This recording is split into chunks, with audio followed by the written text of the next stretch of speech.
Bonjour, Bonjour. bienvenue sur cette nouvelle vidéo. Le titre Le de titre, cette vidéo, je suis toujours attiré par les personnes non disponibles, absentes ou déjà engagées.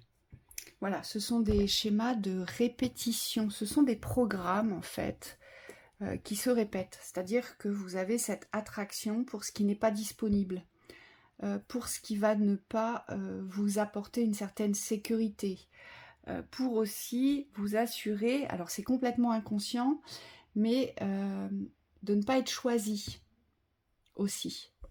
Oui.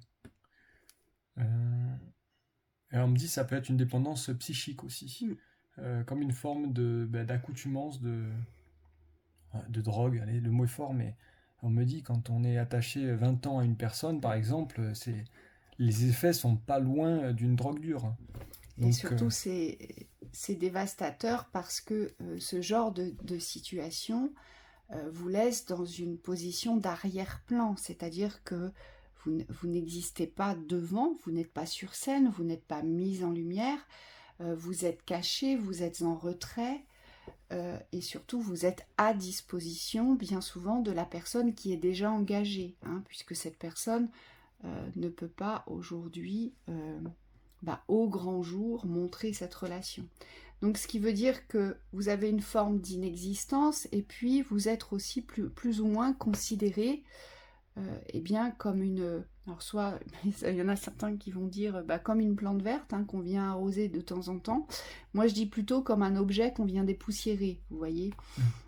Et ça c'est très dérangeant. Pourquoi ? Parce que ces personnes vous empêchent à chaque fois de vous ouvrir les véritables portes de l'amour, donc la véritable considération du partage, du respect, aujourd'hui, de la reconnaissance, et surtout, on me dit, du concret vers l'aboutissement de l'union.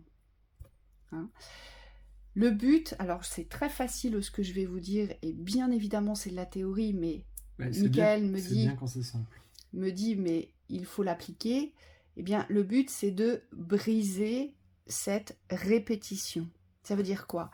Ça veut dire que lorsqu'on se sort d'un schéma comme ça, aujourd'hui, si vous êtes aujourd'hui dans cette situation, vous êtes dans une relation avec une personne qui est déjà engagée, ça fait déjà un certain temps que ça dure, et vous savez tout au fond de vous que cette personne ne brisera pas son engagement actuel pour venir avec vous ou pour vous choisir. On vous dit le but à l'avenir, parce que comme c'est un programme, vous allez devoir briser ce programme et donc c'est en lien avec les dépendances affectives aujourd'hui. Le but, ça va être d'avancer vers des personnes qui aujourd'hui ne seront plus engagées mais qui seront disponibles. Donc ça va être, on me dit, c'est toute une étape parce que bien souvent sur votre route, vous n'allez rencontrer que des personnes qui ne seront pas disponibles. Et ça va être à vous, de par votre discernement, de par votre volonté de vivre autre chose, de passer votre chemin et de ne pas donner d'attention ou d'importance, si je puis dire, à toutes les armes utilisées pour vous séduire, pour vous charmer, pour vous attirer dans leur filet. Oui. On me dit pour les personnes qui sont attirées toujours par les personnes absentes, donc ça peut être des gens qui sont présents dans l'espace terrestre, mais où il n'y a pas de présence. Donc c'est comme si vous étiez attiré parce que vous avez une attente de changement, on me dit. Donc vous restez dans cette attente que l'autre peut changer. Et les guides me disent, il faut absolument que vous preniez conscience aujourd'hui que c'est vous qui devez changer. Et dire oui à la vie pour pouvoir vous émanciper. C'est-à-dire qu'on me dit c'est obligé de passer par une phase de solitude, de réappropriation de votre existence, de votre présence, pour pouvoir vivre sans cette personne. Et on sait que c'est pas évident parce que c'est des grosses dépendances. Par contre, c'est pas impossible, on vous dit, de décider. Le but, c'est de ne plus écouter cette attraction ou ce passif. Parce que généralement, quand on est resté longtemps dans un lien, on a tendance on me dit, à vouloir se refaire. Donc c'est à compter sur ce qui a été déjà engagé vis-à-vis de l'autre. Ou à rester. sur ce que vous avez vécu. Et on vous dit à un moment donné, c'est comme si vous aviez la possibilité de créer l'ouverture. Et donc ça, on me dit, c'est au niveau de la conscience, c'est à un moment donné, il y a quelque chose en vous, comme un déclic, qui dit, mais en fait, cette personne ne m'a jamais considéré. Donc aujourd'hui, est-ce que dans le choix, je me considère, ou est-ce que je me laisse être inconsidéré, puisque tout pouvoir est en moi. Oui. Et on voit bien ici, ce qui pose problème, c'est que souvent, de ce genre de relation, vous attendez un bonheur. Vous attendez comme un compromis de bonheur dans ce genre de relation. Et Michael me dit, pour certains, vous avez la sensation de vivre un bonheur. Mais on me dit, c'est qu'une sensation, c'est qu'un sentiment de l'instant. C'est pas quelque chose qui s'ancre et qui dure, hein. Vous devez bien le ressentir. Mais vous réussissez malgré tout à négocier avec vous-même ce sentiment de bonheur. Vous voyez ? Et moi, on me dit, parfois, vous réussissez même à vous convaincre que ce que fait la personne est légitime, et on me dit même aussi, vous leur trouvez des excuses.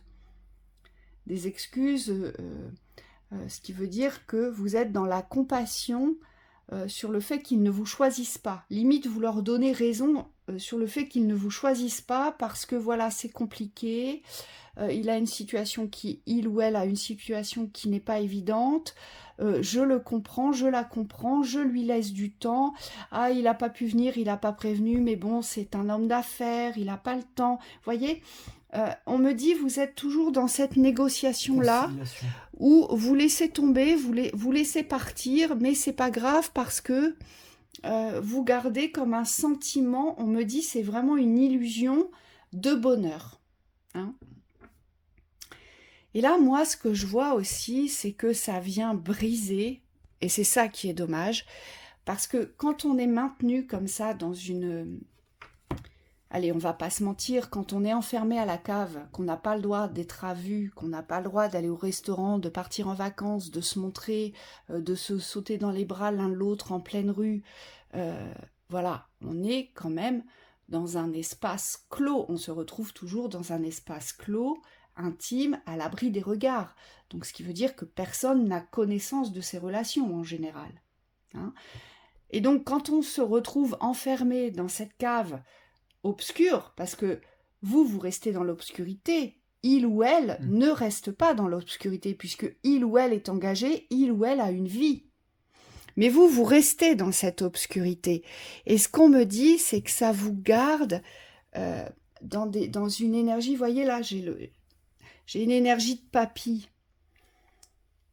Donc ça vous garde dans une énergie aujourd'hui qui va vous garder dans l'enfermement. Moi j'entends pantouflard, vous voyez ? J'entends vraiment, on sort plus. En retrait du monde. On sort plus, on s'amuse plus, on fait plus de rencontres parce qu'on a quelqu'un. Donc on ne va plus se donner l'occasion de rencontrer. Donc on devient quelqu'un finalement qui reste chez soi. D'éteint. Voilà. Et on me dit, ça vous brise. Et donc, ça brise un certain dynamisme, une certaine jeunesse. Donc, ça va plutôt vous alourdir que vous alléger. Et moi, ce que j'ai ici, c'est que surtout, ça vous coupe de votre intuition ici. Sans l'autre, vous ne savez plus vous diriger. Oui, et surtout, vous n'avez plus cette vibration de joie dans la vie. C'est-à-dire que tout est associé à cet homme, j'ai envie de dire, ou à cette femme.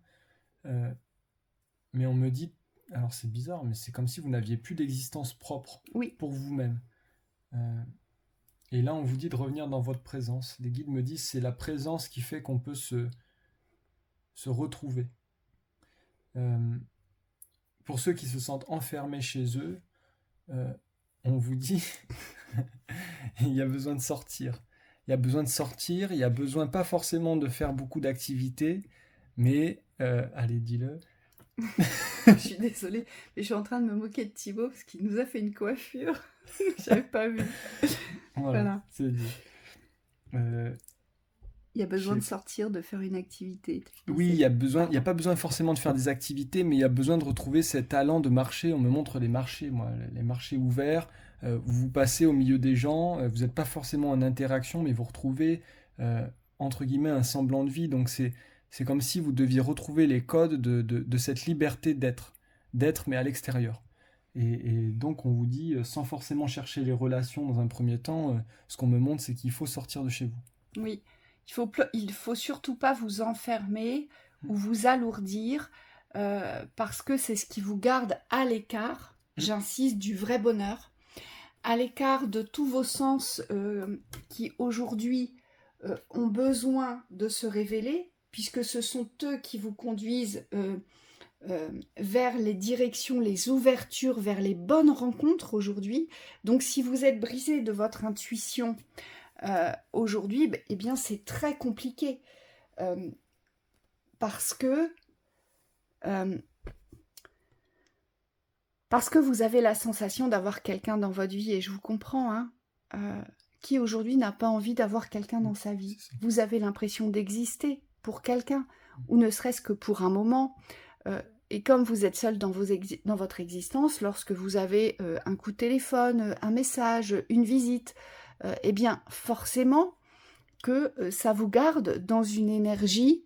Donc c'est bien ce que nous disait tout à l'heure Mickaël, c'est un sentiment de bonheur sur l'instant. Mais aujourd'hui, ça brise, ça vient briser toute la jeunesse et la dynamique de la vie. Parce que vous vous coupez des ouvertures aujourd'hui. Et donc ce qu'on nous dit ici, c'est que il faut mettre en lumière aujourd'hui, il y a vraiment quelque chose à mettre en lumière sur la nouvelle naissance à donner, eh bien par rapport à ce qui se cache derrière ces relations. Qu'est-ce qu'il en ressort de ces relations aujourd'hui, mis à part le fait que ce soit des relations cachées? Est-ce qu'aujourd'hui ces relations vont apporter quelque chose? Vous voyez, et c'est vraiment là-dessus que vous allez devoir vous positionner pour, à l'avenir, ne plus réitérer ce programme. Parce que c'est un programme, hein, j'insiste. C'est un programme inconscient où vous rejetez vous-même de l'amour, oui. Ici. Des fois, il suffit d'un déclic pour pouvoir poser les conscientisations. Donc là, il faut revenir dans le leadership de votre existence et donc bien choisir ce que vous voulez vivre pour pouvoir poser les bonnes actions. Et non pour aujourd'hui garder un homme qui a déjà une famille, qui est déjà construit, qui est déjà engagé. Un homme ou une femme. D'accord ? Oui. Allez, qu'est-ce qu'on a d'autre à nous dire ? Oui, on dit revenez au centre de votre existence. Et là, donc ça, il n'y a que vous qui puissiez le briser, parce que si vous ne décidez pas de vivre autre chose, vous réitérez, voyez ? Parce que souvent, vous avez placé l'autre au centre. Et avec la rose, on vous dit l'amour que vous portez vers l'autre doit être reporté vers vous, retourné vers vous. Ouais, donc il y a bien un schéma de dépendance. Et donc vous avez vraiment l'impression que sans cette personne, vous ne pouvez pas continuer, vous ne pouvez pas avancer, vous ne pouvez pas vous nourrir, vous ne pouvez pas vivre, parce que ça vous rend malade intérieurement, ça vous ronge, parce que sans elle ou lui, vous avez la sensation que vous ne savez plus vous diriger. Moi, c'est vraiment l'impression que j'ai eue, c'est que vous n'arrivez plus à vous diriger sans ces personnes-là. Et ça, c'est pas normal. Donc ça prouve qu'on est bien dans une réelle dépendance, une réelle emprise. Hein ? D'accord. Allez. Yes. Oui, si on va peut-être prendre celui-ci pour les conseils. Et c'est pour ça que c'est aussi difficile de s'en sortir. Parce que l'emprise qui génère une dépendance, c'est jamais facile de se sortir d'un schéma comme ça. Parce qu'on croit qu'on va mourir de chagrin, vous voyez. En tout cas, on a cette impression-là. C'est la sensation que ça donne. De toute façon, c'est toujours l'impression, quand on lâche le vide, on a l'impression qu'il n'y a plus rien. Et c'est tout l'inverse. C'est quand on lâche le vide que tout peut revenir. Allez, le pouvoir de changer, c'est vous qui l'avez. C'est vous qui devez le créer, c'est vous qui devez décider aujourd'hui de reprendre ce pouvoir pour vivre autre chose. D'accord ? Donc on vous conseille de vous réapproprier le pouvoir du changement parce que c'est vous qui l'avez. l'énergie d'action, je vous l'ai dit. Sans action, rien ne se passe aujourd'hui. Et cette énergie d'action, on me dit, va vous permettre de retrouver vos sens pour pouvoir vous diriger. Hein, parce qu'aujourd'hui, on le voit bien, vous ne portez pas d'action. Vous laissez faire et limite, vous cautionnez ce qui se joue. Hein. On nous dit aussi créer l'impact. Créer l'impact, c'est revenir dans, je dirais, un pouvoir de savoir, un pouvoir de discernement, de sagesse, et on me dit de lucidité par rapport à votre présent, mais par rapport aussi à un projet sur du long terme. Concret. Et puis la connexion, c'est l'amour de soi, c'est le respect, c'est cette loyauté, cette fidélité à soi. Eh bien, c'est se demander ce que vous avez besoin de vivre dans l'amour, puisque ce genre de relation, il est bien évident que ce n'est pas de l'amour, c'est de la dépendance, de l'attachement ou de l'emprise. Mais ce n'est pas le reflet de l'amour. Ou de la servitude. Ou de la servitude. Hein. Donc voilà pour cette lecture. Inch'Allah. On vous souhaite bon courage. Belle soirée. Au revoir. Au revoir.